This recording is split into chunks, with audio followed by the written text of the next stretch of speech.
ሰላም ጤና ይስጥልን ተመልካቾቻችን ከአንከር ሚዲያ ዝግጅት ክፍል ያክብሮት ሰላምታችንን እናቀርባለን።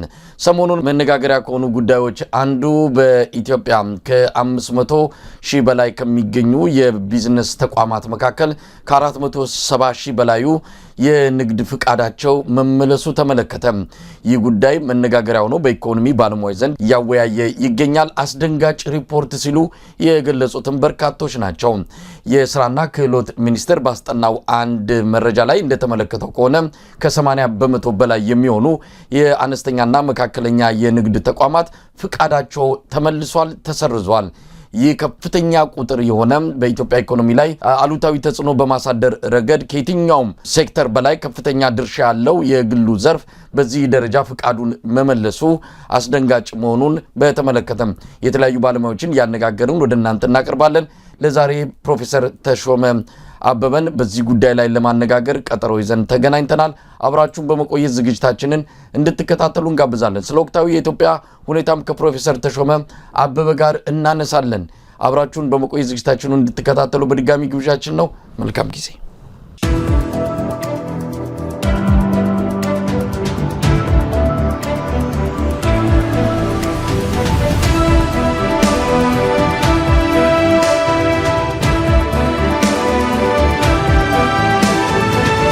ጤና ይስጥልኝ ፕሮፌሰር ተሾመ።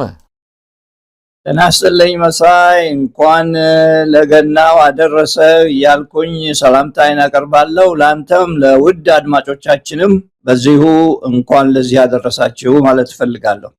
ፕሮፌሰር ተሾመ ከተገናኘን 2025 ላይ የተገናኘነው 2026 ከገባ አልተገናኘንም። እርሶንም እንኳን ለ2026 አዲሱ የፈረንጆች ዓመት አደረሶት። ለገናም በዓል እንደዚሁ ለኢትዮጵያም ፈረንጆችም ገና አደረሶት ለማለት ወዳለው። እንግዲህ ፕሮፌሰር ተሾመ ብዙ ነገሮችን ልናነሳ ነው። አስደንጋጭ ሆኖብናል። ምናልባት በኢኮኖሚ ባለሙያዎች ዘንድ አስደንጋጭ ከተባለ ምን ማለት እንደሆነ ይገባናል። የሰማነው ነገር ቀላል አይደለም። በነገራችን ላይ የስራና ክህሎት ሚኒስቴር ራሱ ያስጠናውንና ይፋ ያደረገውን ጥናት በተመለከተ መረጃዎችን እየሰበሰብን እያለ እንደ አጋጣሚ ዌብሳይቱ ላይ ይህንኑ መረጃ ስንፈልግ አንስቶታል። የለም ይሄ ጥናት ራሱ ያስጠናው ጥናትና ሚኒስትሯ ወይዘሮ ሙፈሪያት ካሚል የገለጹት መረጃ አሁን ደብዛው ጠፍቷል።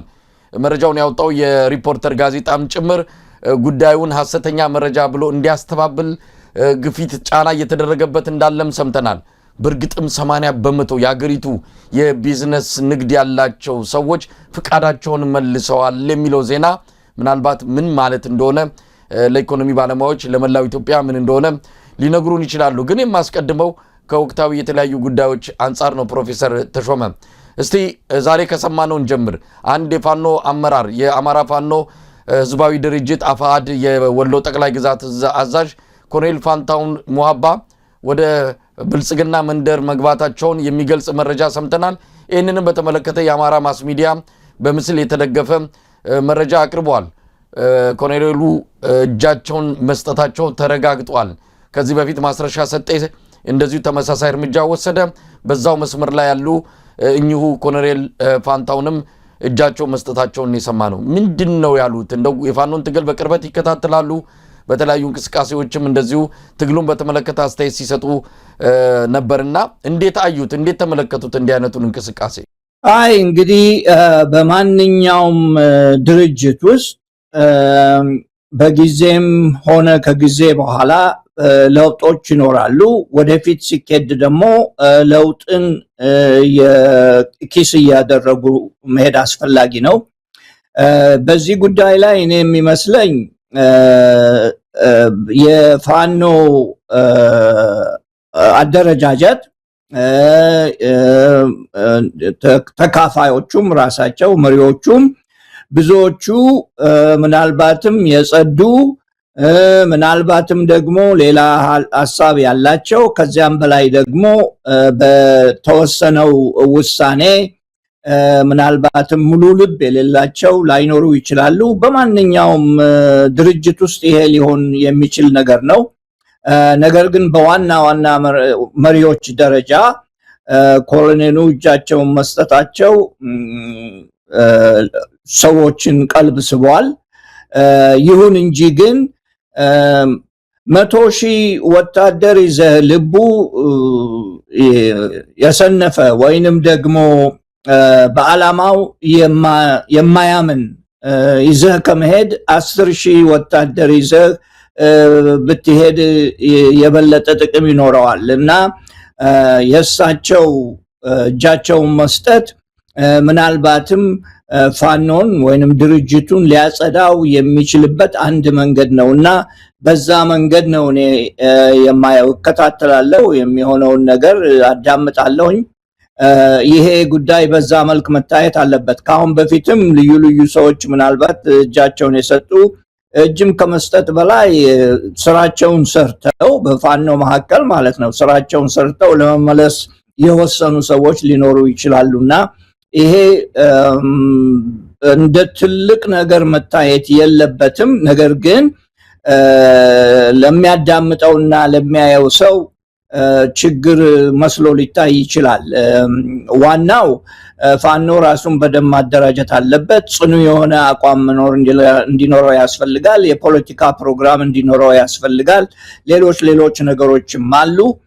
እስካሁንም ይሄ ያልሆነበት ምክንያት ሊገናኙም አንድም ለመሆን ያልቻሉበት ምክንያት ምናልባት በእንደዚህ አይነት ሰዎች ሊሆን ይችላል እና በዛ መልክ ነው ያየሁት እኔ መሳይ።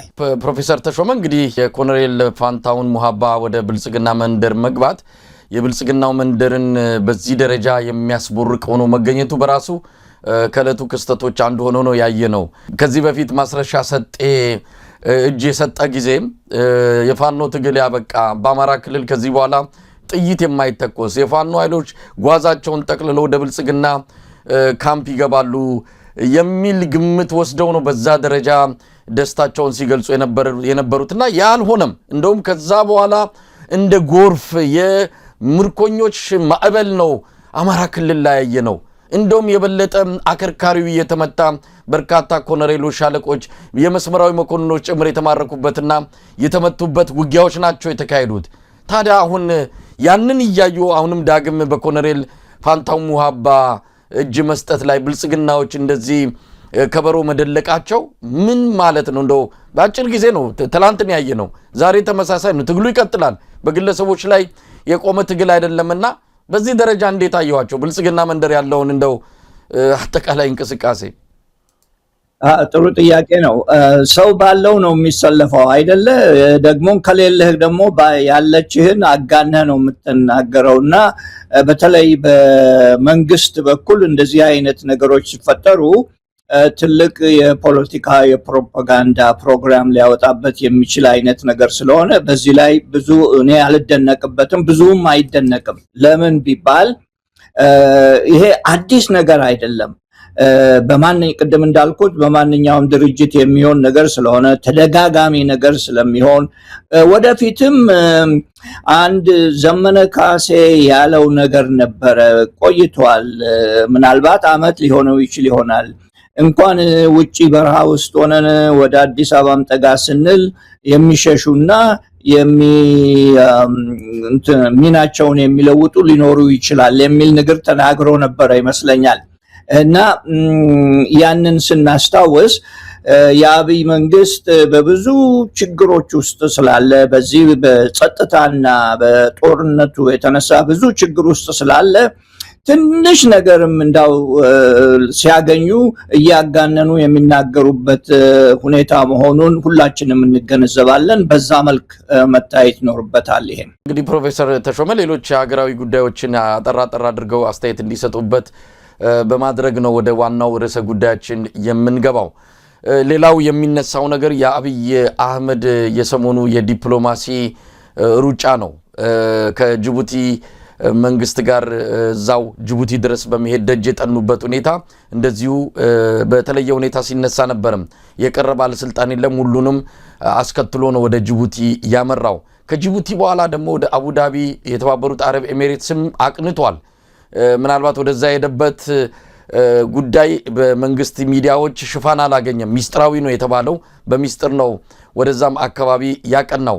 በአሁን ሰዓት የተባበሩት አረብ ኤሚሬትስ ከተለያዩ ቦታዎች እጇ እየተቆረጠ ይገኛል። የመን ላይ ያላት ሚና በሳውዲ አረቢያ ጫና ያው ከዛ ሙሉ በሙሉ ለቃ ወጣለች። ዛሬ የሶማሊያ መንግስት ሙሉ በሙሉ የተባበሩት አረብ ኤሚሬትስ ጋር ግንኙነቱን በማቋረጡ ሶማሊያ የሚገኙ የተለያዩ የደህንነት የስለላ በመረጃ ደረጃ የሚንቀሳቀሱ በወታደራዊ አታሼም ያሉ በሙሉ የሷ የሚባሉ ነገሮችን ከሶማሊያ ማስወጣቷን የሰማ ነው። የሱዳን መንግስትም እንዲሁ በቅርቡ የተባበሩት አረብ ኤሚሬትስ እጆች ከሱዳን ይቆረጣሉ ሲሉም ገልጸዋል። ይቺ ሀገር የገባችበት ቦታ ሁሉ አብይ ከስር ቱስ ቱስ እያለ አብሮ ይገባል። መቼም ቅጥረኛና አሽከር ሆኖ ለዚች ሀገር እየሰራ ያለ መሪ በመሆኑ እንደ ኢትዮጵያዊ እናፍርበታለን። እችን ገናና ሀገር የብዙ ሺህ ዓመት ታሪክ ያላትን ባለፈው በ1960 ዓመት ለተቆረቆረችው ሀገር እንደዚህ ደጅ መጥናትና እጅ መስጠት እንደ ኢትዮጵያዊ ያዋርዳል። ለማንኛውም ጅቡቲ ደርሶ ወደ አቡዳቢ ያመራውም የተለየ ምክንያት አለው። ይህንን ክስተት እንደው ነጥቦችን ሲያገናኙ ምንድነው መረዳት የሚችሉት ፕሮፌሰር ተሾመ? በጣም ትልቅ ጥያቄ ነው። ይሄ ጥያቄ ግሩም ጥያቄ ነው። ስላነሳውም በጣም አመሰግናለሁ። በቀላሉ ማየት የለብንም። ይሄንን ያነሳውን ጥያቄና እየሆነ ያለውን ነገር በቀላሉ ማየት የለብንም። ለምን?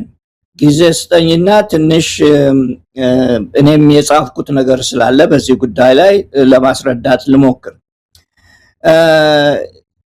ኢትዮጵያ በአምባገነኖች እጅ ከወደቀች በኋላ በሌሎች አገሮች በጎ ፍቃድ የምትኖር ሀገር ሆናለች። ልድገመው። ኢትዮጵያ በአምባገነኖች እጅ ከወደቀች በኋላ በሌሎች አገሮች በጎ ፈቃድነት የምትኖር ሀገር ሆናለች። ይሄን ካልኩኝ በኋላ የኢትዮጵያ መሪ ከሀገር ወደ ሀገር ሩጫ ከዚያም በላይ ደግሞ አንዱን ሳይጨብጥ ወደ ሌላ ቦታ መግባቱ፣ ከአንድ አጀንዳ ወደ ሌላ ቦታ መግባቱ መዞሩ ይሄን አሁን ያልኩትን የሚደግፍ አስተያየት ነው።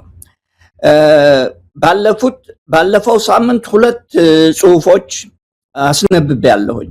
አንዱ እስራኤል ለሶማሌላንድ በሰጠችው ዕውቅና በዛ የተጀመረ የዛ ደግሞ መጀመሪያው ኢትዮጵያና ሶማሌላንድ የፈረሙት ግንኙነት ኤምኦዩ የሚባለው በዛ የተነሳ በመሆኑ ያ ያመጣውን መዘዝ በደንብ አድርጌ ያስቀምጫለሁ። በቦርክና ላይ ለማንበብ ይቻላል። ያ ያመጣው መዘዝ ትልቅ መዘዝ ነው። አንዱ ዋናው መዘዝ ለአድማጮቻችን እንዲመች ብዬ ነው።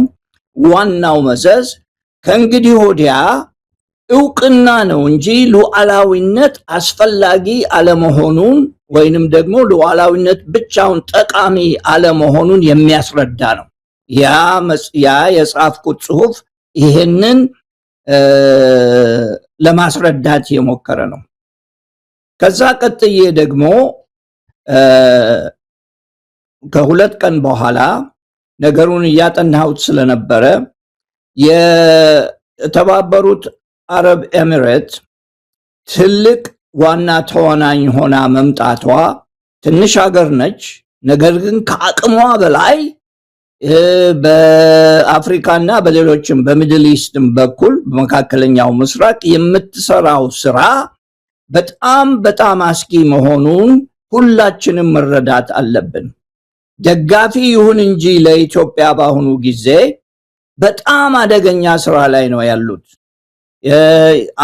ያስቀመጥኩት ጽሁፍ በሊቢያ ያደረጉትን የሚተነትን፣ በግብፅ ውስጥ እያደረጉ ያሉትን የሚተነትን፣ በየመን ውስጥ እያደረጉ ያሉትን የሚተነትን፣ ከዚያም በላይ ደግሞ ሱዳን ውስጥ እያደረጉ ያሉትን የሚጠቅስ፣ እነኚህ ደግሞ ችግሮች ያመጡት በኢትዮጵያ ላይ ያመጡትን መዘዝ የሚጠቅስ ጽሁፍ አስቀምጫለሁና ሰዎች ህዝቡ እዛ ላይ ማንበብ ይችላል። ስለዚህ ነው ይሄ በቀላሉ መታየት የለበትም። ኢትዮጵያም በዚሁ የተነሳ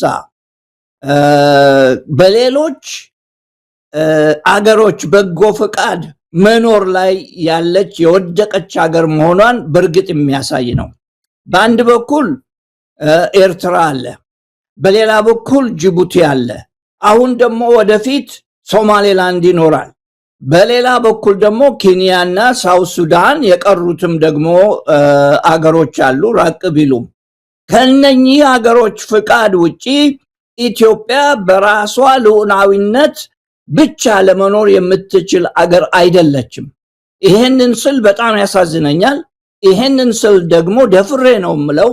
ምክንያቱም በጣም በጥሩ መንገድ የሚያስቡ ሰዎች እንኳን ይሄንን ለመረዳት ይችላሉ። ኢትዮጵያ ወደቀችበትን አደጋ ንጉሱ የነበሩ ጊዜ መሳይ አቅም አጥተው አይደለም፣ ከዛም በላይ ደግሞ ብልህነት ወይንም ደግሞ ዕውቀት ጠፍቷቸው አይደለም። አገሪቷን በያዙበት መንገድ የያዙት እነኚህ ሁሉ አገሮች ለኢትዮጵያ ጥሩ ምኞት ስለሌላቸው አንድ ቀን ማነቆ ውስጥ ኢትዮጵያን ያስገባሉ የሚል እምነት ስለነበራቸው ነው።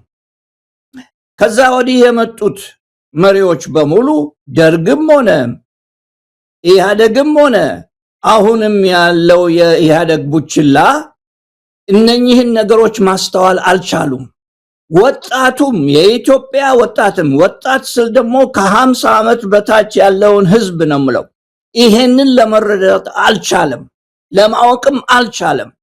ኢትዮጵያ በተስፋ ብቻ የምትኖር ያውም በተበላሸ ተስፋ የምትኖር አገር ሆናለች።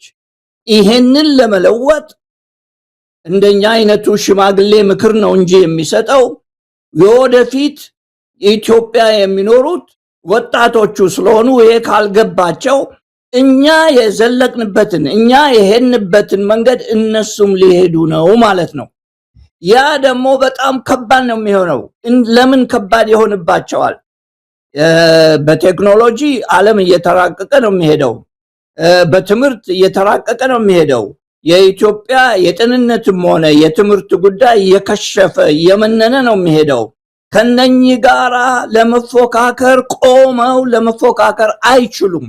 ያንን እስካልቻሉ ድረስ ደግሞ የሌላ ሰው የሌላ ሀገር በጎ ፈቃድነትን መጠየቅ የሚኖርባቸው ይመስለኛልና ኢትዮጵያ ያነሳው ጥያቄ ኢትዮጵያ ክፉ አደጋ ላይ እንደወደቀች ከዚያም በላይ ደግሞ መሪዎቿ ለግል ዝና እንጂ ለወደፊት ለሚሆነው ነገር 50 60 100 ዓመት ለሚሆነው ነገር ምንም አይነት ሐሳብ ያልሰጡት አንዱን አጀንዳ ሳይጨርሱ ሌላ ውስጥ እየገቡ ኪሳራ በኪሳራ ብቻ ሆነናልና ይሄን የኢትዮጵያ ሕዝብ መመዝገብ አለበት። የኢትዮጵያ ሕዝብ ይሄን እንዲያውቀው ይገባል።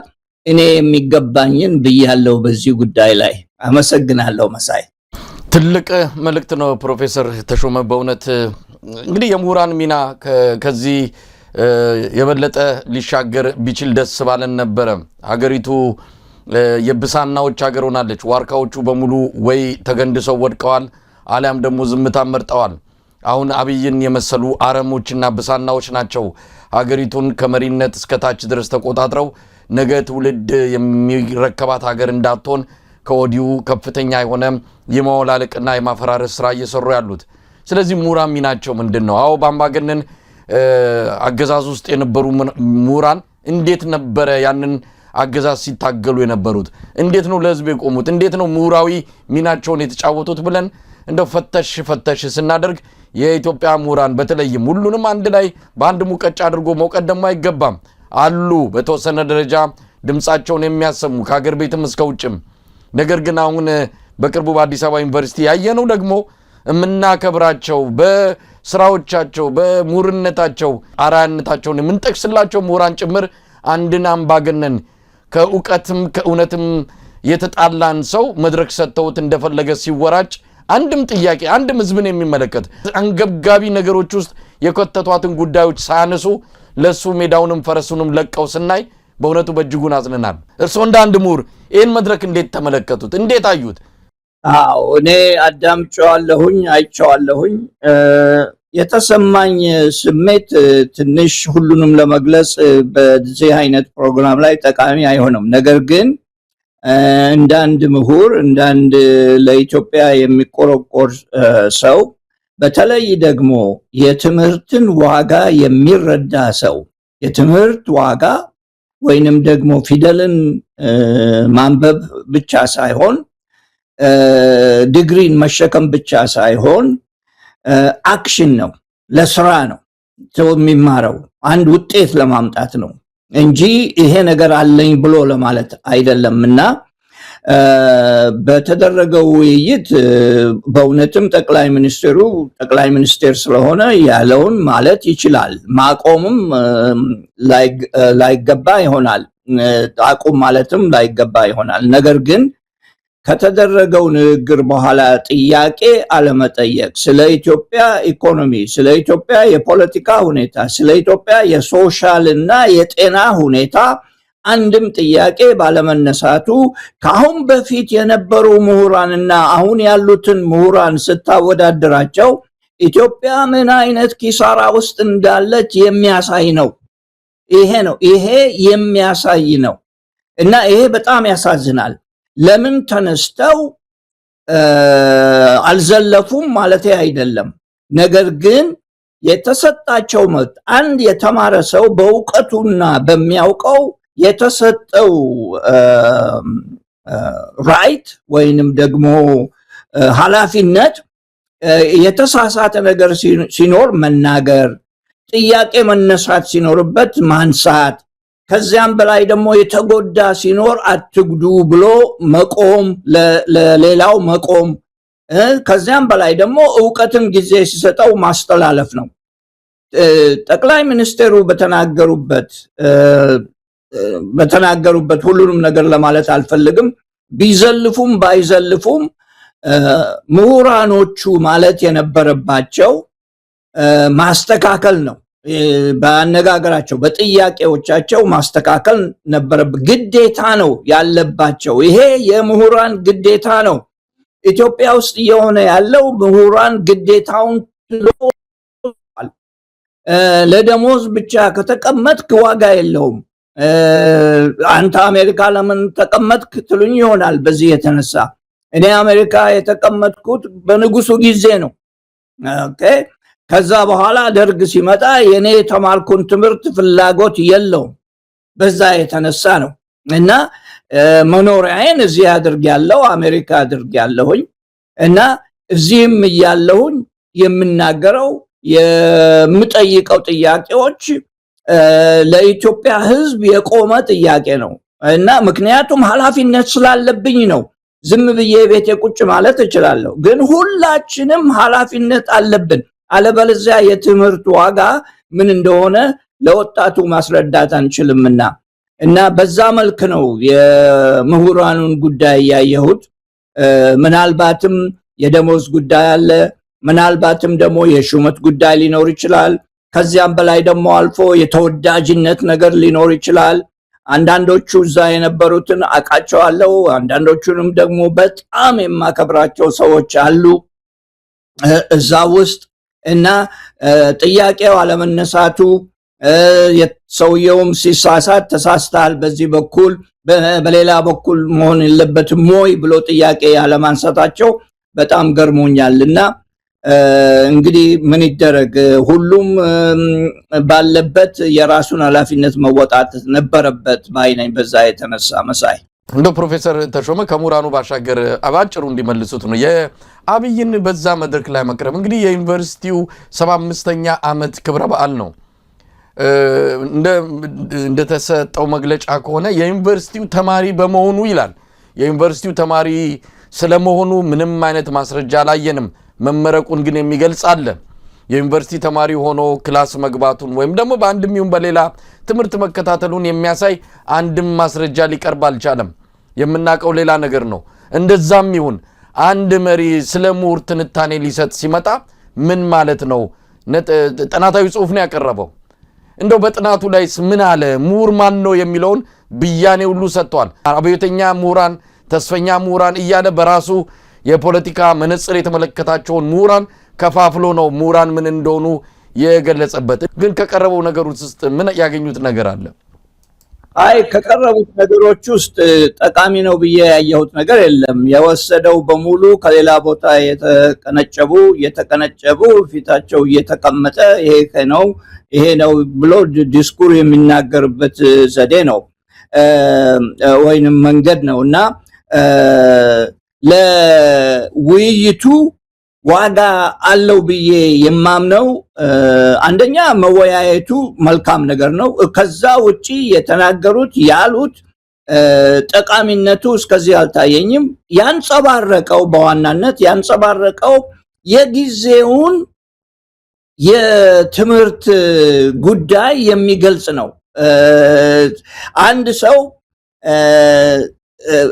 በትክክለኛ ዲግሪ ሳያገኝ ትራንስክሪፕቱ ሳይፈተሽ ዲፕሎማው አይደለም፣ ዲፕሎማ ለማንም ነው የሚሰጠው፣ ትራንስክሪፕት ነው ዋናው። ትራንስክሪፕቱ ሳይፈተሽ በፊት ዲፕሎማ ያገኘ ተነስቶ ለብዙ ዓመት ሲያጠኑ ወይንም ደግሞ ሲመራመሩ የነበሩትን ሰዎች ይሄ ነው ክስተታችሁ፣ ይሄ ነው ክፋታችሁ፣ ይሄ ነው ድግሳችሁ ማለቱ ትንሽ ከጊዜ ያለፈ በስልጣን ብቻ ተመክቶ የተደረገ መሆኑን የሚገልጽ አነጋገር ይመስለኛል በእኔ አስተሳሰብ። መሳይ ፕሮፌሰር ተሾመ ከዋና ጉዳያችን ሳንገባ ብዙ ነገሮችን አነሳን። ምክንያቱም ብዙ ነገሮች እየሆኑ ስላሉ የቱን አንስቼ የቱን እንደምተው ግራ ስለገባኝ ነው። እርሶን ደግሞ በዚህ አጋጣሚ ካገኘው ቢያንስ በአንዳንዶቹ ላይ አስተያየት እንዲሰጡ ለማድረግ ፈልጌ ነው። አሁንም ወደ ዋና ጉዳያችን ባንገባም ግን በተመሳሳይ የሚቀራረብ ከኢኮኖሚ ጋር የተያያዘ ነው። ሰሞኑን በብልጽግናው መንደር ቸበርቻቻው የደመቀበት ከበሮ ድለቃው፣ ጭፈራው እውነት ከልክ በላይ የሆነበት ሁኔታ አንዳንድ ወገኖች ምን ተሰርቶ ነው ብለው ሲጠይቁ የመሰረተ ድንጋይ ነው የተቀመጠው።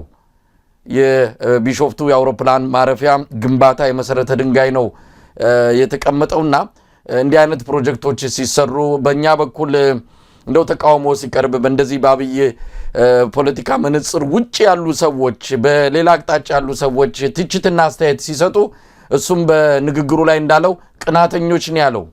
ቅናተኞች በሚሰጡት አስተያየትና ትችት እሱን እንደ አርማታ እንጠቀመዋለን ያለው። ለማንኛውም ይህንን ጉዳይ እንዴት ተመለከቱት? የአውሮፕላን ማረፊያ ግንባታ ነው። ከአዲስ አበባ ቦሌ አውሮፕላን ማረፊያ ከ30 ኪሎ ሜትር በታች በሆነ ቦታ ላይ ነው የሚገነባው።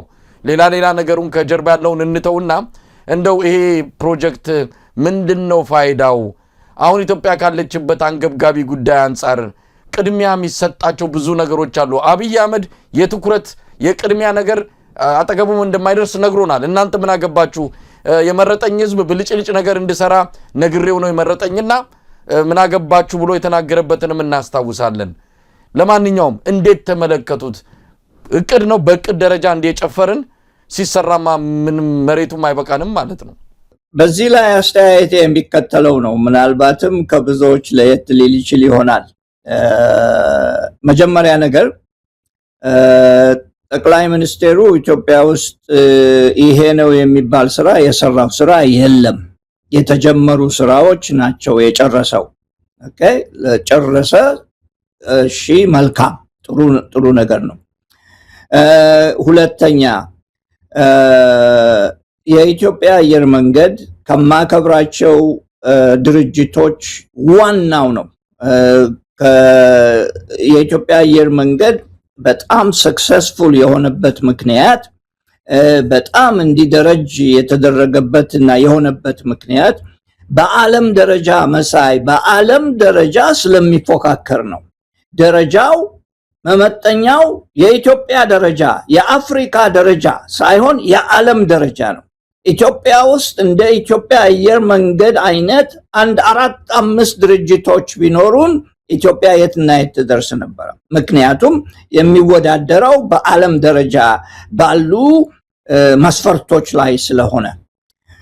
ሁለተኛው እሱ ነው። ሶስተኛው አንዳንድ ጊዜ መሰረተ ልማቶች በጣም አስፈላጊ ናቸው። እነኚህ መሰረተ ልማቶች ይጨምራሉ። አውሮፕላን ማረፊያም ሆነ መንገዶችም ድልድይና ሌሎችንም የመሳሰሉ ይጨምራልና ይሄ ከታለሙት የመጀመሪያው ፕሮጀክቶች እሱ ጠቅላይ ሚኒስትሩ ከሰራው የመጀመሪያው ፕሮጀክቶች ይሄ የበለጠ ጠቃሚነት አለው ለማለት ፈልጋለሁ። ለምን አንዴ ከተሰራ እንግዲህ አሰራሩ የዕዳው የሰዎች መፈናቀል ሌላው ጉዳይ ሆኖ ሌላ ጊዜ የምንነጋገርበት ሊሆን ይችላል። አንዴ ከተሰራና ካለቀ ከመሰረተ ልማቶች መካከል አንዱ ስለሚሆንም ወደፊትም ደግሞ የበለጠ ሌላ ነገር ሊያመጣ ስለሚችል ጠቃሚነት ያለው ነው። መንገድን እና ኮሪዶር ልማት እያሉ ከማብለጭልጫ አሁን እየተፈረካከሰ የሚወድቅ የሚቆፈር መንገድ ከመስራት ያ የበለጠ ጠቃሚነት አለው ብዬ አምናለሁ እንደ ኢኮኖሚስት እንደ ባለሙያ። ችግሩ ምንድነው?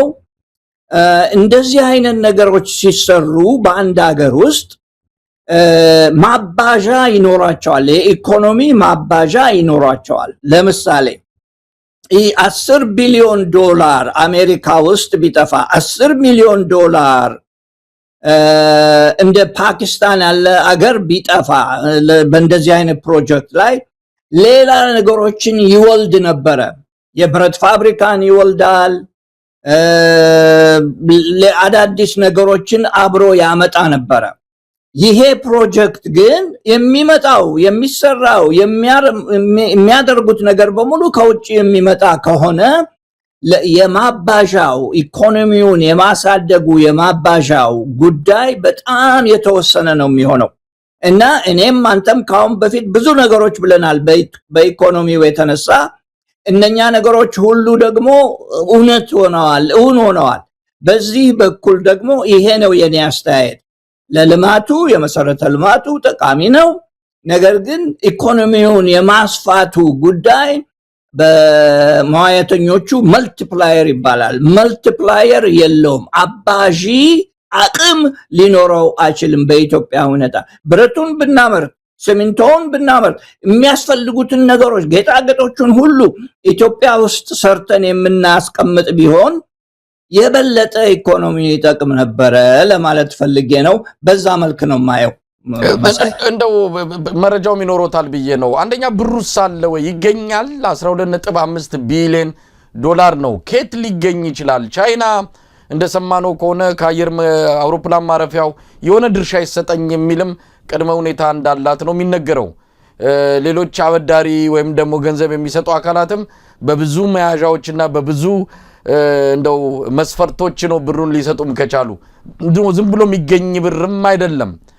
የዓለም አቀፉ ሪፖርት እንደሚያሳየውም ከሆነ በፋይናንስ እጥረት ከሚሰቃዩ ሀገራት አንዷ ኢትዮጵያ እንደምትሆን እየተገመተ ነው። ከየት ይመጣል ፋይናንሱ ነው። እቅዱ ጥሩ ነው። አየር መንገድ ቢስፋፋ እንደተባለው ዘመን ተሻጋሪ ትውልድ ተሻጋሪ አንድ ለዓይናችን ብሌን የሆነ ተቋም ቢኖር የኢትዮጵያ አየር መንገድ ነው። አብይ አህመድ የፖለቲካ መሳሪያው አድርጎታል። አየር መንገዱ በአሁን ሰዓት ወታደሮችን እያጓጓዘ በባህር ዳር፣ በላሊበላ፣ በጎንደር እያራገፈ ነው።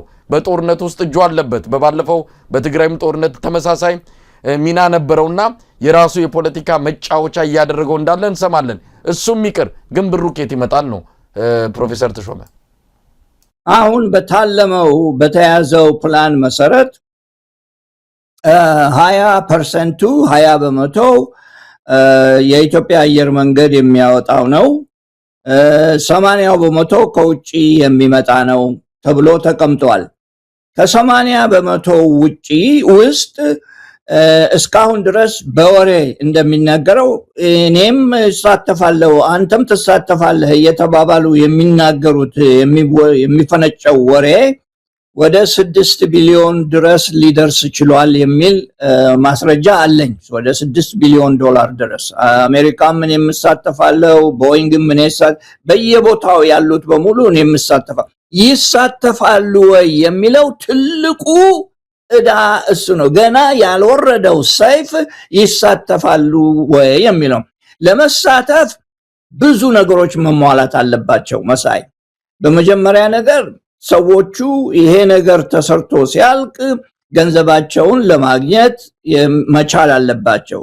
እነኚህን ደግሞ እንዳያገኙ ሊያደርጋቸው የሚችለው የጸጥታ ጉዳይ፣ የአስተዳደር ጉዳይ፣ የኢትዮጵያ ጠቅላላ ሁኔታ ጉዳዮች ስላሉ እነኛን እየመዘኑ ማስቀመጥ ይኖርባቸዋል እና በቃል በወሬ 6 ቢሊዮን ድረስ ደርሷል ሊባል እንጂ ይሄ ነው ይሄ ሁላችሁ ብሎ እስካሁን ያስቀመጠ የለም። በሁለተኛ መንገድ የውጭ ሀገር ኢንቨስተሮች እኔም ይሄን ወስዳለው እኔም ያንን ወስዳለው ሲሉ 6 ቢሊዮን ለመድረስ ብዙ መንገድ መጓዝ አለብህ።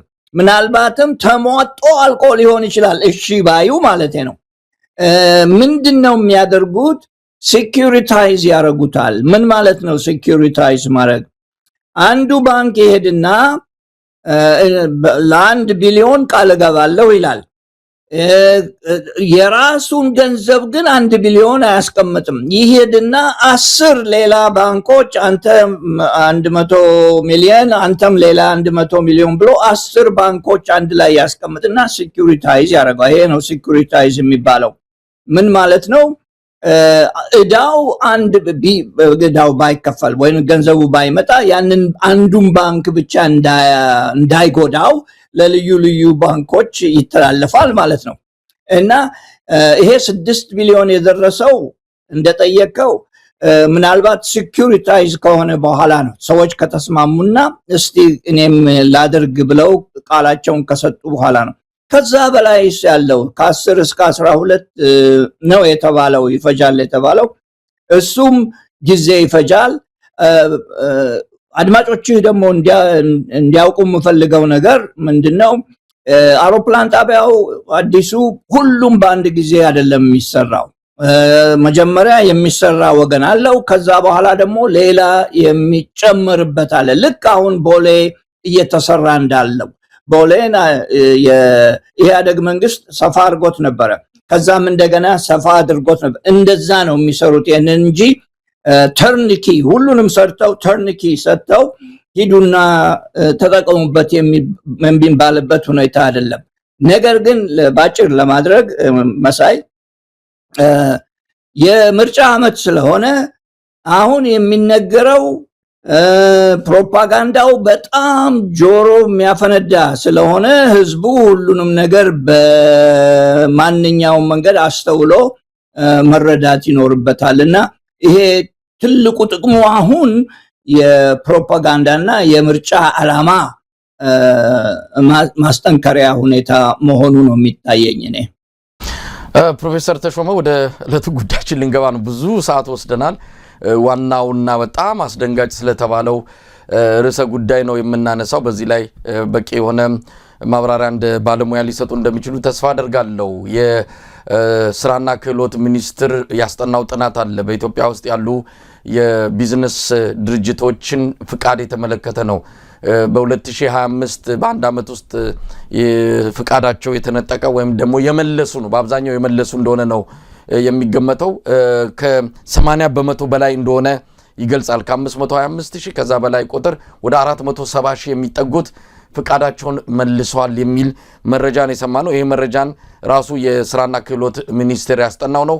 የሚኒስትሩ ሚኒስትር የሆኑት ወይዘሮ ሙፈሪያት ካሚል ይህም በተመለከተ የተናገሩትን ሁሉን ነገር በአሁኑ ሰዓት ከዌብሳይታቸው ላይ ከድረገጻቸው ላይ አጥፍተውታል። እንደው መረጃውን ቀድሞ ያወጣውን ሪፖርተርን ሐሰተኛ ፌክ ኒውስ ነው ብሎ ይቅርታ እንዲጠይቅ ጫና የተደረገበት እንዳለም የተሰማ ነገር አለ። ለማንኛውም መረጃው ሾልኮ ወጥቷል። ኢኮኖሚስቶች አግኝተውታል። በእርግጥ መሬት ላይ ያለው ነገር የሚያሳየውም ይህንኑ ነው። በአሁኑ ሰዓት የኢትዮጵያ ባለሀብቶች በመላው አፍሪካ ከሞዛምቢክ፣ አንጎላ፣ ሩዋንዳ ድረስ ተሰራጭተዋል። ግብር አምጡ ተብሎ ማንቁርታቸው ተይዘዋል። ኬንያ ብቻ ከ100 በላይ የኢትዮጵያ ነጋዴዎች ሆቴል ይዘው አድፍጠው ነው የተቀመጡት። በአቡዳቢ በተለያዩ ሀገሮችም ተመሳሳይ። ምክንያቱም አብይ አህመድ ከፍተኛ ግብር አምጡ፣ ስራ የለም፣ በጦርነት ምክንያት ነጋዴው እያመረተ አይደለም፣ ፍቃዳቸውን የሚመልሱ ቁጥራቸው የትየለሌ ነው። በሰልፍ ነው እየመለሰው ያሉት 80% በላይ። እንደ አንድ ኢኮኖሚ ባለሙያ ይህን እንዴት ያዩታል? እስቲ መረጃውን በቅድሚያ እርስዎ እንዴት ነው ያዩት? ምንድን ነው የሚለው መረጃው? መረጃው በጣም በግልጽ የሚያስረዳ ነው። ላላነበበው ላላየው ለማስረዳት ያህል ለመጨመር ያህል እንዳልከው 80% ትንሽ ማይክሮ የሚባሉ ኦርጋናይዜሽንስ ወይንም ደግሞ ፍቃድ የተሰጥቷቸው የነበሩ ጠፍተዋል፣ ወይንም ደግሞ ተደምስሰዋል፣ ወይንም ደግሞ ወጥተዋል፣ ወይንም ደግሞ ተሰርዘዋል። ምክንያቱን ገልጻለሁኝ ትንሽ ቆይቼ እና እንደዛ ነው 80%። አሽሙር መናገር አልወድም፣ ነገር ግን አንዳንድ ጊዜ ጠቃሚ ነው። የሥራ ሚኒስቴሩ የሰላም ሚኒስቴር የነበሩት ሰው ነበሩ አይደለም? የሰላም ሚኒስቴር የነበሩ ናቸው እና ኢትዮጵያ ውስጥ ሰላም መኖሩን አለመኖሩን ሁላችን የምናውቀው ስለሆነ በዛ ላይ መተቸት አያስፈልገኝም። ምክንያቶቹ ምንድናቸው? ይሄ ትልቅ ዕዳ ነው። ይሄ በጣም አስደንጋጭ ነው። ኢኮኖሚስቶቹም እንደሚሉት አንድ ሁለት ኢኮኖሚስቶች የሚሉትን ለማየት ሞክሬያለሁ። በዚህ ጉዳይ ላይ አይቼዋለሁኝ። በጣም አስደንግጧቸዋል። ለምን? ኢትዮጵያ ውስጥ ያሉት ማይክሮ ድርጅቶች ናቸው፣ ትንንሾች ድርጅቶች ናቸው። እነኛ ድርጅቶች ከጠፉ አቅራቢነት በጣም ተበላሸ ማለት ነው። በጣም ይወስነዋል። የአቅራቢነትን ጉዳይ የምርት አቅራቢነትን ጉዳይ ይወስነዋል። እና ምክንያቶቹ በምን ምክንያት ነው ብዬ ስጠይቅ አንዳንዱ ምናልባት የደንቡ ለውጥ ሊኖር ይችላል። በደንብ ለውጥ የተነሳ ተሰርዞም ወይንም ደግሞ አልፈልግም ብለው የተዉ ሊኖር ይችላሉ። ሁለተኛ የታክስ ብዛት አንተ እንዳልከው የበዛ ስለሄደ ከታክሱ ከሚከፍሉት በላይ ሆነባቸው አቅም ስላጡ ከእንግዲህ ወዲያ ከዚህ ጋር አልታገልም ብለው ያቆሙ የሰረዙ ሊኖሩ ይችላሉ። ሶስተኛ የማክሮ ኢኮኖሚ ችግር ስላለ በአገሪቱ ውስጥ ተውጠው ሊሆን ይችላል። በችግሩ ተውጠው ለማቅረብ ከውጭ ሀገር የሚመጣልህን የምታገኘውን ለሌላ ሰው ካላቀረብክ በስተቀር እንዴት ስራ ጀምረክ ድርጅት ጀምረክ ቁጭ ብለህ እጅህን አጥፈህ አትቀመጥም። እንደምናውቀው ፎሬን ኤክስቼንጅ ችግር አለ። ያ ሁሉ ከስራ የበተነው ያወጣው ያከሰረው ሰው ማለት ነው ብለን ተናግረን ነበር። ይሄንን በፊትም አሁን እያየነው መሆኑ ስለሆነ ይሄ ነገር በጣም አስገርሞኛል። የብድር ችግር አለ ወይንም የክሬዲት ማጣት ያ ከሆነ ደግሞ ድርጅት ከፍቶ የሚቀመጥ ሰው ታክሱን ብቻ ነው እንጂ የሚከፍለው ጥቅም ሊኖረው አይችልም። ወይንም ደግሞ የፈቃዱን የማግኛውን ነው እንጂ የሚከፍለው ጥቅም ሊኖረው አይችልም። ከዚያም በላይ ደግሞ በውሸት ፈቃድ የሚያገኙ ሊኖሩ ይችላሉና ምናልባትም ያ ፈቃድ ውሸት መሆኑ ታይቶ የተሰረዘባቸውም ሊኖሩ ይችላሉና ልዩ ምክንያቶች ይኖራሉ። አነሰም አደገም ግን ይሄን ያህል ድርጅቶች ኢትዮጵያ ውስጥ መውደቃቸው መጥፋታቸው ወይንም መሰረዛቸው የትኛውም ኤክስኪውዝ ቢሆን በጣም የሚያሰጋና ከፍተኛ አደጋ ላይ አገሪቷን በኢኮኖሚ በኩል የሚጥል ነው። ለማስረጃ ያህል በ2012 5200 ማይክሮ ኢንተርፕራይዝ የሚባሉ ነበሩ ኢትዮጵያ ውስጥ። በ2018 ወደ 100,000 ተጠጋ። በ2024 ካለፈው ዓመት በፊት ማለት ነው። በ2024 ወደ 585 ነበሩ። እነኚህ ማይክሮ ሲባል ማይክሮ ኢንተርፕራይዝ ሲባል ከ100,000 ብር በታች ካፒታል ያላቸው ናቸው። ኢትዮጵያ በሶስት መንገድ ነው ይሄንን የምትመዘግበው ወይንም የኢትዮጵያ መንግስት በሶስት መንገድ ነው የሚመዘግበው። ከ100,000 ብር በታች ካፒታል ያላቸው ትንንሽ ይባላሉ፣ ማይክሮ ኢንተርፕራይዝ ይባላሉ። ከ1 ሚሊዮን በታች ያላቸው ደግሞ ስሞል ወይንም ትንሽ ይባላሉ። ከ20 ሚሊዮን በታች ደግሞ ያሉት ሚዲየም ወይም መካከለኛ ይባላሉ። ከ20 ሚሊዮን በላይ ያላቸው ትልልቅ ኢንተርፕራይዝስ ይባላሉ። የ80% ሁሉንም የሚጨምር ነው። ትልቁም ትንሹም መካከለኛውም የወደቀ ነው። በመካከለኛው በኩል 23,000 ጠፍተዋል። በትንንሾቹ በኩል 90,000 ያህል ተሰርዘዋል ወይም ጠፍቷል። በትንንሾቹ ያው ቅድም እንደተናገርነው ከ360,000 በላይ ነው የተሰረዘውና ይሄ ያለው ችግር ወይንም የዚህ መዘዝ ብዙ ነው። አንደኛው በንግድ ላይ ቅድም እንዳልኩት በንግድ ላይ ብዙ መዘዝ ያመጣል። ሁለተኛ በሰርቪስ ላይ ሆቴል፣ ሬስቶራንት ምናምን የመሳሰሉትን ሰው በየቀኑ የሚጠቀምባቸው ወይንም ዴይሊ በየቀኑ የሚጠቀምባቸውን ሰርቪሶች ይጎዳል። ይሄ በሎጂስቲክስ እና በትራንስፖርት ብዙ ችግር ያመጣል። ከዚያም በላይ ደግሞ በኮንስትራክሽን ወይንም ደግሞ በግንባታ ላይ ያለው አይሲቲ ላይ ያለው ችግር በሙሉ ከፍተኛ እንዲሆን ያደርገዋል። ይሄ ማለት ምን ማለት ነው?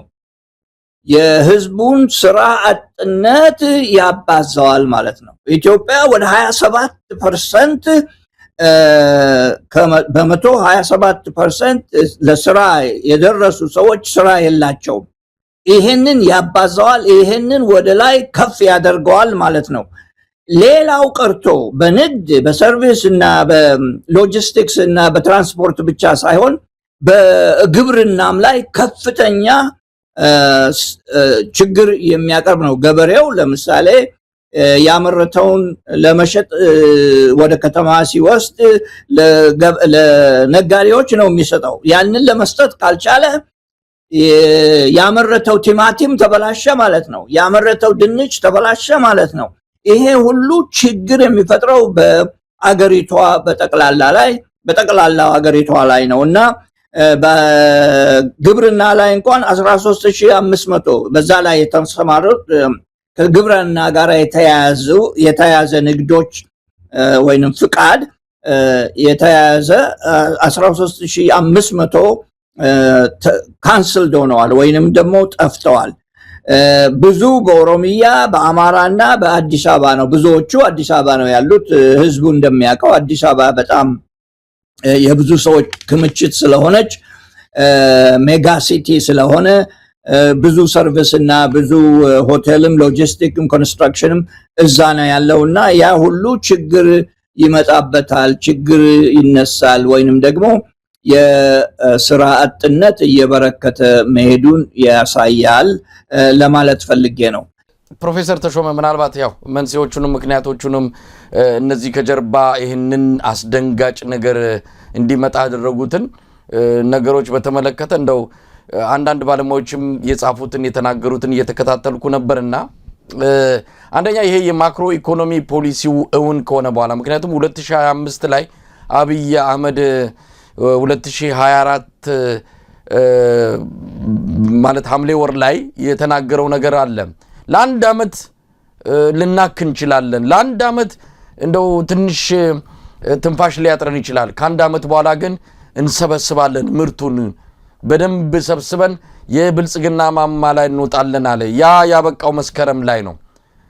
እንደተባለው ምርቱን እየሰበሰብን ነው። አብይ እንዳለው ሳይሆን በተቃራኒው የኢትዮጵያን ዕዳና ስቃይ እየሰበሰብን ያለ ነው። ከዚህ የኢኮኖሚ ማሻሻያ ምናልባት ይሄ የኢኮኖሚ ማሻሻያ የተባለው ማክሮ ኢኮኖሚ ለዚህ ሁሉ ብዙ ነገሮች በሁለተኛ በሶስተኛ ደረጃ ሊጠቀሱ ይችላሉ። ነገር ግን ይሄ የኢኮኖሚ ማሻሻያ ተብሎ የተወሰደው እርምጃ ዋና ሰበብ ምክንያት ነው ብሎ መግለጽ ይቻላል ወይ? እንደዚህ ነጋዴዎች ከጫውታ ውጪ እንዲወጡ ከስራ ብቻ ሳይሆን ከሀገራቸው ሁሉ እንዲፈናቀሉ ያደረጋቸው ምናልባት ይሄ የኢኮኖሚ ማሻሻያ ይሆን ነው? በእርግጠኝነት ለማለት ይቻላል። እኔ በትንንሽ ነገሮች ውስጥ እየገባው መግለጫ መስጠቱን ቆጠባለሁ። ምክንያቱም ማተክሮ በማክሮ ኢኮኖሚ በትልቁ ፒክቸር ስለሆነ በትንሾቹ ነገሮች ላይ አይደለም። ነገር ግን ማክሮ ኢኮኖሚክ ማሻሻያው አንዱ ያደረገው ነገር ታስታውስ እንደሆነ ብሩን ማዳከም ነው። ብሩን አዳክመታ የዛ ውጤት ነው ማለት ነው። የዛ ውጤት ነው ማለት ነው። ፎሬን ኤክስቼንጅ ከሌለህ፣ ምንዛሬ ከሌለህ፣ ገዝተህ የምትሸጠውን የምታተርፍበት መንገድ ከጠፋ፣ ከዚያም በላይ ደግሞ የምታገኛት ብር ዋጋ የሌላት ብር ከሆነች በማክሮ ኢኮኖሚ ማሻሻያ የተነሳ ማለት ነው በቀጥታ እዛ ላይ ማስቀመጥ እንችላለን ችግሩ። ከዚያም በላይ ደግሞ አንድ ነገር ማስታወስም ይገባኛል ያስፈልገኛል። እሱም ምንድነው? እነኚህ ትንሽ ድርጅቶች ወይንም ደግሞ ማይክሮ ኢንተርፕራይዝስ ተውጠው ይሁኑ ወይ የሚል ጥያቄ መጠየቅ ይኖርብናል። ተውጠው ስል በሌላ ትልልቅ ኦርጋናይዜሽንስ ወይንም በትልልቆቹ ተገዝተው ተሸጠው ተውጠው ይሆናል ወይ የሚል ጥያቄ መጠየቅ አስፈላጊ ነው። ለዛ ምንም ማስረጃ ለማግኘት አልቻልኩም። ምክንያቱም የምንላቸው ነገሮች በሙሉ አንድ ላይ ተደምረው መታየት ስላለባቸው በእኔ አስተሳሰብ ብዙ የሚሰራው ስራ ወደ ትልቅ ኦርጋናይዜሽን ስለሄደ እየዋጡ እነኚህን ከስራ አስወጥታቸዋል፣ ከኑሮ አፈግፍገዋል ማለትም ይቻላል። እና ለዛ ግን በአሁን ማስረጃ በኪሴ የለም። ኢትዮጵያም ያለው ዴታ እንደዛ አይነቱን ዴታ ሊሰጠን አይችልም። ወደፊት ልናይ እንችላለን። እና ለአንተ ጥያቄ በቀጥታ ለመመለስ በእርግጠኛነት የማክሮ ኢኮኖሚ ማሻሻዩ እነኚህን ትናንሽ ኦርጋናይዜሽንስ ወይንም ደግሞ ኤንተርፕራይዝስ ቦታ ያሳጣቸው መሆኑ ምንም ጥያቄ የለውም። መሳይ ፕሮፌሰር ተሾመ እንደው ዘርዘር አድርገን ነገሩን እንመልከተው። ምን ማለት ነው? እኔ የኢኮኖሚ ባለሙያዎችንም ሀገር ውስጥ ያሉት የጻፉትንም ከውጭ ያሉትንም በተመለከተ ያሉትንም ሰምቻለሁ አንብቤያለሁም እና ነገሩ በደንብ በክብደት አልታየም። ይሄ ከባድ ነገር ነው። ምናልባት ይሄ ነገር ሌላ ሀገር ቢከሰት ኖረው የሀገር ጤናማ ሆኖ ሳይፈርስ ያድራል ወይ ብለን እንድጠይቅ ያደርገናል። 80% እንግዲህ ሀገሪቱ ደም ስር ማለት ነው። ከፍተኛ የሆነ የስራ እድልን በመፍጠር ገቢን በማስገኘት በብዙ መልኩ ትልቁን ነገር የተሸከመው ኃይል ነው እንግዲህ ከጫውታ ውጪ እንዲሆን የተደረገው። በአሁን ሰዓት ከኢትዮጵያ እየሸሸ ያለው የውጭ ባለሀብት ብቻ አይደለም። ኢትዮጵያዊ ባለሀብትም ገንዘቡን ይዞ በሩዋንዳ፣ በአንጎላ፣ በተለያዩ የአፍሪካ ሀገራት ኢንቨስት እያደረገ ከኢትዮጵያ እየሸሸ ነው ያለው። አብይ አህመድ ሌላ ዓለም ላይ ነው የሚገኘው። ለማንኛውም ይሄንን እንዴት ነው የምንረዳው? እንዴት ነው ከኢትዮጵያ ኢኮኖሚ አንፃር ይሄንን ክስተት ልናይ የምንችለው? አሁን ከዌብሳይቱ ላይ ከድረገጻቸው ላይ አጥፍተውታል። ያጠፉትም ትልቅ አደጋ እንደሆነ ተገንዝበውታል። እነሱ ዝም ብሎ ተድበስብሶ የሚያልፍ ነበር የመሰላቸው። ምክንያቱም የየለት ስለሚኖሩ በዘላቂነት ኢትዮጵያ ላይ የሚያመጣውን አደጋ ጉዳይም ያሉት አይመስልምና ምንድን ነው የምንረዳው? ከዚህ ምን እየሆንን ነው? ለምንስ ለጉዳዩ ትኩረት አልተሰጠም? ወጡ ነጋዴዎች በየቦታው ተበትነው ያሉ በስደትም ይሁን በተለያየ አድፍጠው የሚገኙ ነጋዴዎች ዝምታቸውስ ምንድን ነው? እስቲ እዚህ ላይ ምን ማለት ይችላሉ? አይ እንግዲህ ይሄ ምን መሰለ በማስረጃ መሆን አለበት። እንደዚህ አይነት ማስረጃ ለማግኘት በጣም ከባድ ነው በኢትዮጵያ ውስጥ። ለምን? አንደኛ ሰውየው ነጋዴው ሊሰጠው ሲያቀርበው የነበረው አገልግሎት በሌላ ከተወሰደ ከተተካ ያ ሰውዬ ከስራ መውጣቱን ለማየት ለመገንዘብ ህዝቡ አይችልም፣ አያውቀውም። በሌላ አነጋገር ሰብስቲቲዩት ይደረግና የሱ ሰርቪስ በሌላ ይተካል። በሌላ ከተተካ ለማወቅ ማይክሮ ኢኮኖሚስቶች ይህንን ሊነግሩን ይችሉ ይሆናል። ምክንያቱም ከሱቅ ወደ ሱቅ ከቦታ ወደ ቦታ እየሄዱ ጥናት የሚያደርጉ ሰዎች ሊነግሩን ይችላሉ። ወደፊት ይህ ጊዜ ይፈጃል። ይህንን አይነት ኢንፎርሜሽን ለመሰብሰብ መንግስት እንደሆነ እንደዚህ አይነቱን ኢንፎርሜሽን አይሰጥም። ሁለተኛ በንግድ የተሰማራው ህዝብ ፍቃዱ ተሰረዘ ወይስ አውቆ ነው ያንን ፍቃድ ያቆመው የሚለውን ነገር በግልጽ ለማወቅ አልቻልንም። እኔ በበኩሌ ለማወቅ አልቻልኩም። ከ80% ስንቱ ነው ሸሽቶ የጠፋ? ስንቱ ነው የተሰረዘበት? ለምን ተሰረዘ? ምክንያት ሊኖሩ ይችላሉ በዛ የተነሳ። ከዛ መካከል ደግሞ ስንቱ ነው የለም በቃኝ ከእንግዲህ ወዲያ ብሎ በሌላ ልዩ ልዩ ምክንያቶች የተወውን እስክናቅ ድረስ ማይክሮ ስተዲ ማይክሮ ኢኮኖሚክ ስተዲ እስኪመጣ ድረስ እነ ሰዎች ስም ልጠራ ነበር፣ ይህንን የሚሰሩ ሰዎች አሉ።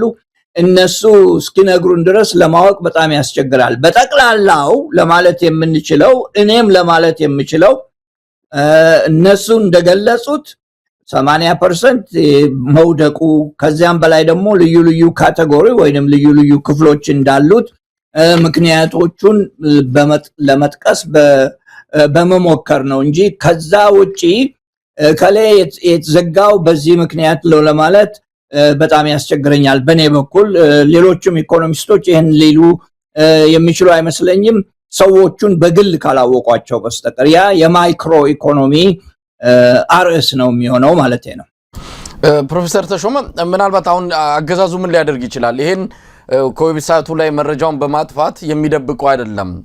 የኢኮኖሚ ጉዳይ ሰሞኑን ከእንደዚሁ ከአንድ የኢኮኖሚ ባለሙያ ከወዳጃችን ዘሪሁን ተስፋዬ ጋር ስንነጋገር ኢኮኖሚን ይኖሩታል እንጂ አይናገሩትም አለ። የሚናገሩት አይደለም የሚኖሩት ነገር ነው። እየኖርን የምናየው ነው። በመለፈፍ በትርክት ቴሌቪዥን ላይ አብይ አህመድ ብልጽግና ምናምን እንደዚህ አይነት በማውራት የሚመጣ ምንም አይነት ስኬት የለም። በመኖር የሚታይ ነው። በመኖር ይገኛል። ቢደብቁት ነገ መውጣቱ አይቀርም። አሁን ደብቀውታል ለጊዜው አስደንጋጭ ስለሆነ። ይሄ የሚታየው መወራጨት የቢሾፍቱ አውሮፕላን ማረፊያ የመሰረተ ድንጋይ ሌላው ከዚያም የመጣው አጠቃላይ የቴሌቪዥን ጫጫታ ዋናው ይሄንን ጉዳይም ለመደበቅ እንደሆነ በደንብ እየተረዳን ያለ ነው።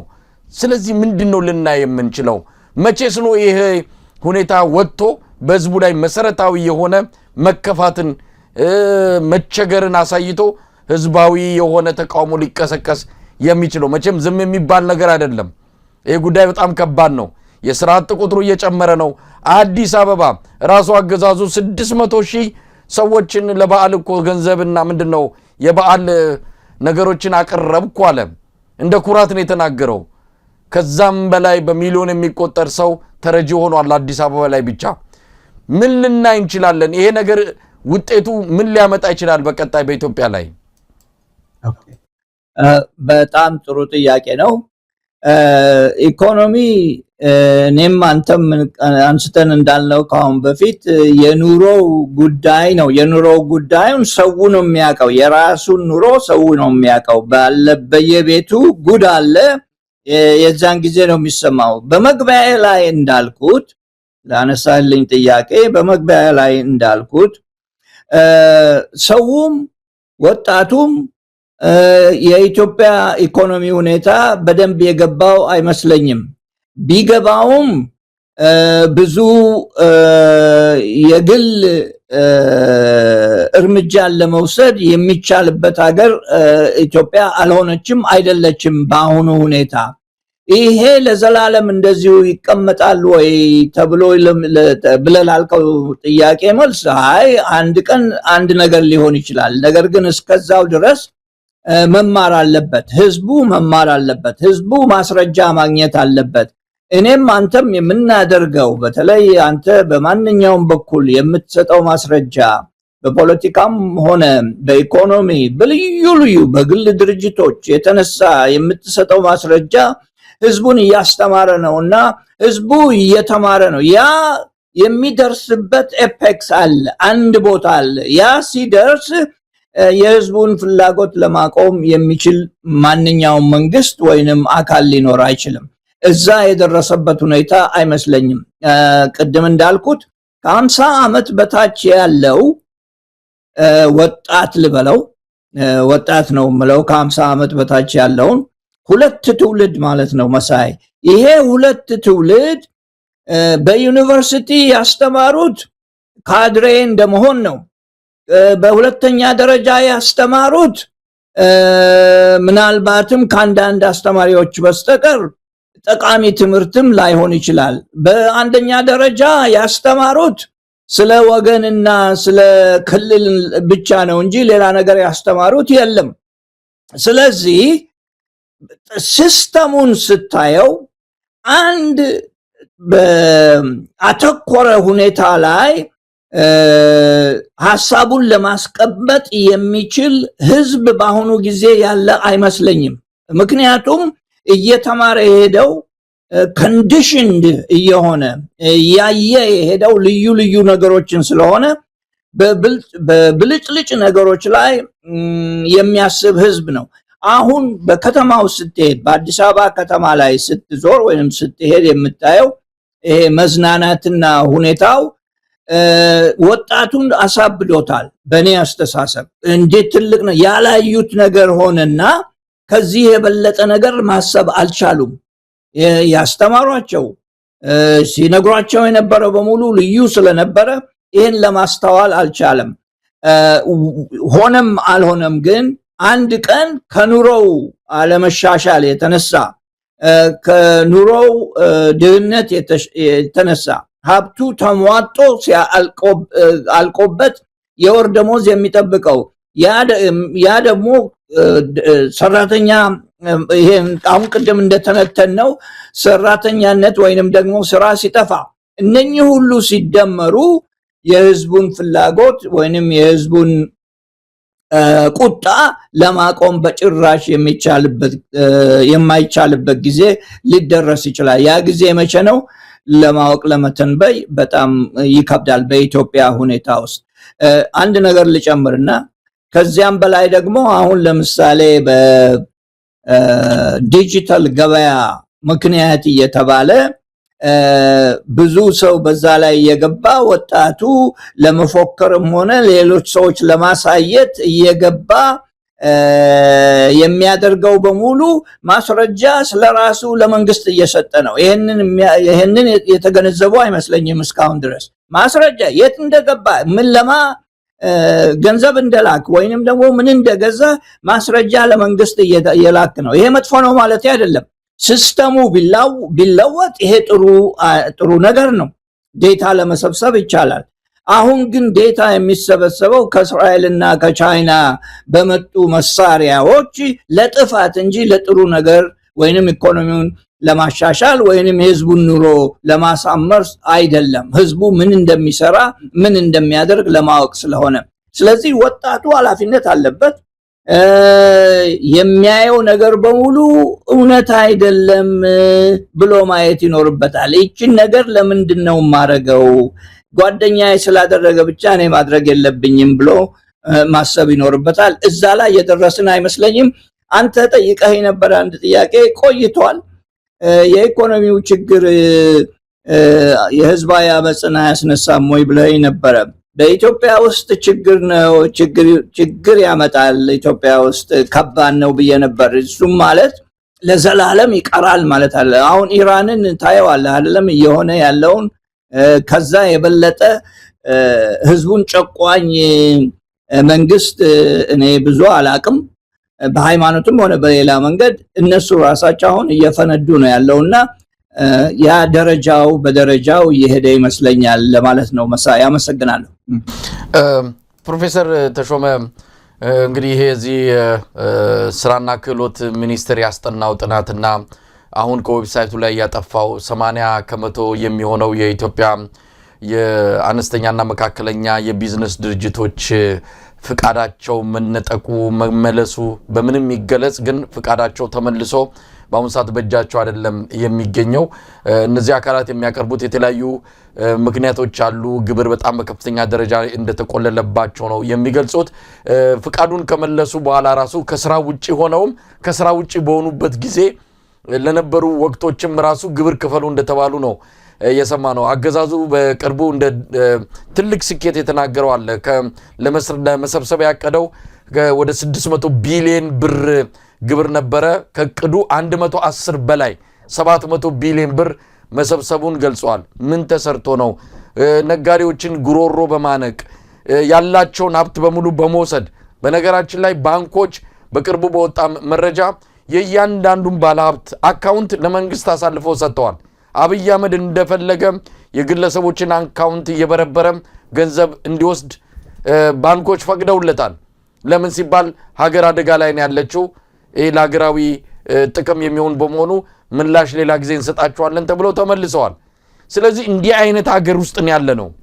ነጋዴዎች በነፃነት ገንዘባቸውን አያንቀሳቅሱም። አሁን ማን ነው ባንክ ሄዶ ገንዘቡን የሚያስቀምጥ? ወደ ዶላር የቀየረውም በዶላር ገንዘብ ያለውን በሙሉ በሻንጣሚው በተለያዩ መንገዶች ከሀገር እያስወጣን ያለው ሀገር በቁሟ እያለቀች ነው ያለችው። ስለዚህ ይሄ ነገር ምንድነው ማቆሚያው? አገዛዙ የማፊያ ስርዓትን ነው እየተከተለ ያለው። በብዙ መንገድ የሚከተላቸው ነገሮች ሀገሪቱን ወደ ስርዓት አልበኝነት ቀይሯታል። ስለዚህ ምንድነው ማጣፊያው?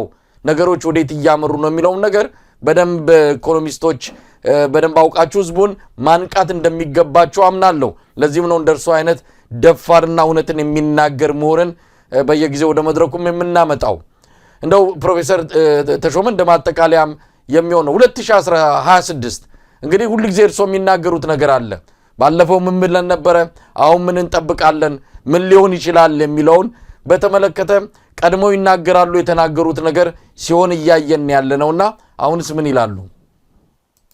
አመሰግናለሁ መሳይ፣ ወደዛ ስለመራኸኝ አመሰግናለሁ። ምክንያቱም ያለውን ነገር ብቻ ከመተንተን ወደፊትስ ምንድነው የሚሆነው፣ ምን አይነት ችግሮች ወይንም ኦፖርቹኒቲ ይኖራል የሚለውን ትንሽ ነካ እናደርገዋለን ዛሬ እንደማጠቃለያም ቢሆን። ወደዛ ከመሄደ በፊት ግን ያነሳው ጥያቄ በጣም ከባድ ጥያቄ ነው። አንድ ሰው ሊመልሰው የሚችለው አይመስለኝም። ወይ ኢኮኖሚስት ወይንም ፊዚሲስት ሊመልሰው የሚችል አይደለም። ምክንያቱም የህዝብ መንፈስ ስለሆነ፣ የህዝብ ፍላጎትና መንፈስ ደግሞ አንዳንድ ጊዜ አየሩ ራሱ ይለውጠዋል። የሥራ ያለው ነገር ብቻ ሳይሆን አየሩ ራሱ ስለሚለውጠው ዋናው አሁን እኔ የማስተውለውና የማተኩርበት በቀጠና ውስጥ ያለው ችግር ለኢትዮጵያ ከባድ ከባድ ከባድ ችግር ይዞ እንደሚመጣ ለማለት እችላለሁኝ። እነኚህንም በሁለት ጥናቶች እንደቀደም እንዳልኩት አስቀምጫለሁ። እንዲሁ የሐሳብ ጂምናስቲክ ሳይሆን በማስረጃ የቀረበ ነውና ኢትዮጵያ መውጫ መግቢያዋ ማንቁርቷ ተይዞ ለነጋዴ የማይስማማበት፣ ለገበሬ የማይስማማበት፣ ለተማሪ የማይስማማበት፣ ተማሪውና ወጣቱ ራሱ ሾልኮ የሚወጣበት አገር የማይኖርበት ሁኔታ ስላለ እነኚህ በሙሉ ነገርን የሚጠመዝዙ ይመስለኛልና በዛ ላይ ብዙ ትኩረት እናደርጋለን ወደፊት። አሁን ግን የኢትዮጵያ ኢኮኖሚ ቻሌንጆች ወይንም ችግሮች በ2026 አሁን በያዝነው ዓመት አሁን 12 ቀን ሆኖታል ምንድናቸው ለሚለው በአስቸኳይ በቶሎ አንደኛ ውስጣዊ ያለመረጋጋት አለ። የውስጣዊ ያለመረጋጋት ኢኮኖሚው ራሱ የተረጋጋ አይደለም። አሁን አንተ እንደጠቀስከው 80% ሰው ንግዱን እየዘጋ ወይንም ፈቃዱ ሲሰረዝ ወይንም ሲጠፋ የተረጋጋ ኢኮኖሚ እንደዚህ አይሆንምና አንደኛው አንዱ እሱ ነው። ሁለተኛው ውስጣዊ ጦርነት አለ። እንደምታውቀው ውስጣዊ ጦርነትና ግጭቶች አሉ። እነኚህ በኦሮሚያ፣ በአማራ፣ በትግራይ በየቦታው አሉ እና ከዚያም በላይ ደግሞ የብር ደካማነት አስግቷል፣ የበለጠ አስግቷል። ሶስተኛ የቀጠናው አለመረጋጋት አለ። እነኚህ ሁሉ አሉ። ንግድን፣ ተነቃናቃነትን ወይንም ደግሞ ድህነትን የበለጠ አሳድጓል። እነኚህም ችግሮች አሉ። እነኚህ ናቸው ዋና ዋና ችግሮች። በአራተኛ መንገድ መልካም አስተዳደር የሚባል ነገር ኢትዮጵያ ውስጥ በጣም የጎደለ ነው። የብድር አለመስተካከል ጉዳይ አለ። የፌደራልና የክልሎች ችግሮች አሉ። ዳይናሚክሱ የተስተካከለ አይደለም። የኢኮኖሚው ፕላን የተዛባና ያልተናበበ ነው። በክልሎችና በፌደራል መንግስት መካከል የውስጥ ኢንቨስትመንት ችግር አለ። በኢኮኖሚው በኩል በጠቅላላ ሲታይ እነኚህ ናቸው። በኢኮኖሚው ሌላ በአተኮረ መንገድ ስናይ የውጭ ምንዛሬ ችግር እጥረቱ እየቀጠለ ነው፣ ይቀጥላል፣ ወደፊትም ይቀጥላል እና ለምን ብዙ ኢምፖርት እናደርጋለን፣ ኤክስፖርት የምናደርገው የተሻሻለ ቢሆንም በወርቅና በቡና የተነሳ ይሄ ችግር እየቀጠለ ነው የሚሄደው። በውጭ ምንዛሬ የተነሳ ማኒፋክቸር የምናደርገው ነገር በጣም ስለሌለ ከፍተኛ ችግር ውስጥ እንገባለን። በሎጂስቲክስ ችግር እንገባለን። እቃ ቤት ነው የሚመጣው፣ ወዴት ነው የሚሄደው? በዚህ ትልቅ ችግር ይገጥማታል ኢትዮጵያ እና በአግራይ ቢዝነስ በእርሻን በተመለከተ ወይ ግብርናን በተመለከተም እነኚህ ችግሮች ሊኖሩ ይችላሉ። በኢኮኖሚው ላይ እንደገና የዕዳ ጉዳይ አለ። ሁላችንም ወደፊት እያየነው የምንሄደው ነው። ችግሮቹን በተመለከተ በተወሰነ መንገድ ሊፈቱት አልቻሉም። ከዛም በላይ ደግሞ የወለድ ጉዳይ አለ። ያ ወለድ መከፈል አለበት። እነኛ ወለዶች ካልተከፈሉ ይሄ ቅድም የተነጋገርንበት የአውሮፕላን ማረፊያ ነገሮች በሙሉ ችግር ውስጥ ይወድቃሉ ማለት ነው። በዋናነት ደግሞ የማይበገረው የዋጋ ንረት አለ ኢትዮጵያ ውስጥ። ያ በጭራሽ ለመቆጣጠር አልቻሉም። 10% 10.9% ብለው የዛሬ ወር ነው እንደዚህ አስቀምጠው ነበረ። እኔ በሳቅ ልሞት ራሴ። ምክንያቱም ይሄ የማይሆን ነገር ነው። ብርህ በ200% በወደቀበት ሁኔታ 10% ነው ኢንፍሌሽን ስትል ይሄ በጭራሽ ለሌላ ሰው የሚወራ ነገር አለመሆኑን አስተካክዬ በጽሁፍም ይሄንንም አስቀምጫለሁ። የገንዘብ ዋጋ ለመረጋጋት ሌላው ችግር ነው። ይሄም እየቀጠለ ነው። ታስታውስ እንደሆነ ይሄ ዋጋ ይረጋጋል ብለውን ነበረ። አይረጋጋም። የማይረጋጋበትን ምክንያት ኢትዮጵያ እስካልተረጋጋች ድረስ የገንዘብ ዋጋ ሊረጋጋ አይችልም። ይረጋጋል ብለን የሚነግሩን ምናልባት ትንሽ ችግር አለባቸው ማለት ነው። በሶሻል እና በሌላ መንገድ በሚሊዮን የሚቆጠረው ህዝብ የምግብ እጥረት አለበት ኢትዮጵያ ውስጥ። ይሄም እየቀጠለ ነው የሚሆነው።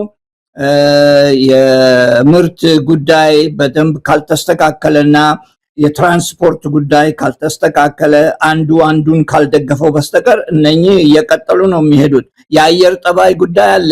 እነኚህም ወደፊት ችግር የሚያመጡ ናቸው በኢትዮጵያ ውስጥ። የህዝብ እርዳታን በተመለከተ ከውጭ የሚመጣው ቆሟል። እንደምታውቀው ብዙ የለም። የሚመጣ ከሆነ አይደንቲፋይድ የሆነ በጣም ስፔሲፊክ የሆነ ነገር ነው የሚመጣው። ብዙ ችግር አለበት። በትምህርትና በጤና በኩል በጣም የከሰረ ሀገር ሆነናል። ዩኔስኮ ያወጣውን ስታቲስቲክስ ያለፈው ጊዜ ተናግረን ነበረ እና በኢትዮጵያ ውስጥ የ5ኛ ክፍል ደረጃ ትምህርት ነው ሰው የያዘው ወይንም ያለው። ይሄ ወደፊት ከዩጋንዳና ከኬንያ ከሩዋንዳ ጋር እንኳን ለመወዳደር ከሰለጠነው ሀገር ከነኚህ እንኳን ለመወዳደር አንችልም። ይሄንን ስንል ለማቆሸሽ አይደለም። ይሄንን ስንል ህዝቡን ለማስረጃ ለመስጠትና የወደፊት ውድድሩ የሚሆነው በእውቀት ላይ የተመሰረተ ውድድር ነው የሚሆነው። በትከሻ ላይ የተመሰረተ በጡንቻ ላይ የተመሰረተ ውድድር አይደለምና የሚሆነው። ከዚያም በላይ መጨረሻ ላይ ለማለት እንፈልገው የውጭ ችግሮች አሉ፣ ከውጭ ጋር የተያያዙ ማለት ነው። እነኚህ በጣም ያሰጉኛል። የዓለም አዝማሚያ እየተለወጠ ነው። አንተ እንደምታውቀው እንዳውም ዋናው ለውጥ ያለበት ከተማ ነው የምትኖረው አንተ። በየቀኑ ይሄንን ታውቀዋለህ። የዓለምን ሁኔታ እየቀየረ ነው። ይሄ የዓለም ሁኔታ መቀየሩ ኢኮኖሚን የኢትዮጵያን ኢኮኖሚ ወደፊት የበለጠ የሚያሰጋ ላይ ያስቀምጠዋል።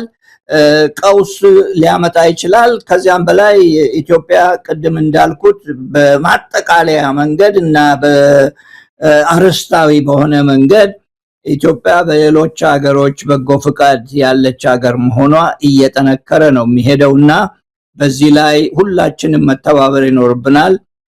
ከዚያም በላይ ደግሞ ህዝቡ እንዲነቃ ያስፈልጋል። በመጨረሻ ይሄንኑ ለማለት ነው የምፈልገው። መሳይ ካለፈው አመት ብዙ የሚለወጥ ነገር ብዙ ለማየት አንችልም ለማለት ፈልጌ ነው። አመሰግናለሁ። ፕሮፌሰር ተሾመ እንግዲህ በየዕለቱ የምንሰማቸው አዳዲስ ክስተቶች አሉ። እነዚህ ክስተቶች ምናልባት ኢትዮጵያን ወደ መልካም እየወሰዷት ወይስ የበለጠ አደጋ ውስጥ ቅርቃር ውስጥ እየከተቷት ነው የሚለው በግልጽ እየታየ ነው። የዓለም አቀፉ ሪፖርት እንደሚያሳየው ከሆነ 2026 ለኢትዮጵያ በጣም ፈታኝ ዘመን እንደሚሆን ነው የተነበየው። የፋይናንስ እጥረትን አንስቷል። የሀገር ውስጥ ቀውሶችን አንስቷል። ቀጠናዊ አለመረጋጋቶችን አንስቷልና በአጠቃላይ ኢትዮጵያ ጥሩ ጊዜ አይኖራትም የሚል ነው። አብይ አህመድ አሁንም ብልጭልጭ ፕሮጀክቶችን የሚቆጣጠራቸው ሚዲያዎችም ህዝቡን በተለያዩ የቪዲዮ ቴክኒኮችና በኤአይ የሚሰሩ በአርቲፊሻል ኢንተለጀንስ በሚሰሩ የተለያዩ የቪዲዮ ምርቶች ህዝቡን ጭንቅላቱን ማደንዘዝና ህይወቱን፣ ኑሮውን፣ ችግሩን እንዲረሳ ለማድረግ ነው በአቅጣጫ ደረጃ አስቀምጠው እየተንቀሳቀሱ ያሉትና ለኢትዮጵያ ይሄ ጊዜ በጣም ከባድ ነው። ዳግም እንገናኛለን፣ ብዙ ነገር እናወራለን። ለዛሬ በዚሁ እናበቃለን። በጣም ነው ማመሰግነው ፕሮፌሰር ተሾመ አበበ። በጣም አመሰግናለሁ። እኔም እድሉን ስለሰጠኝ መሳይ ጥሩ ስራ እየሰራን ይመስለኛልና በጣም አመሰግናለሁ።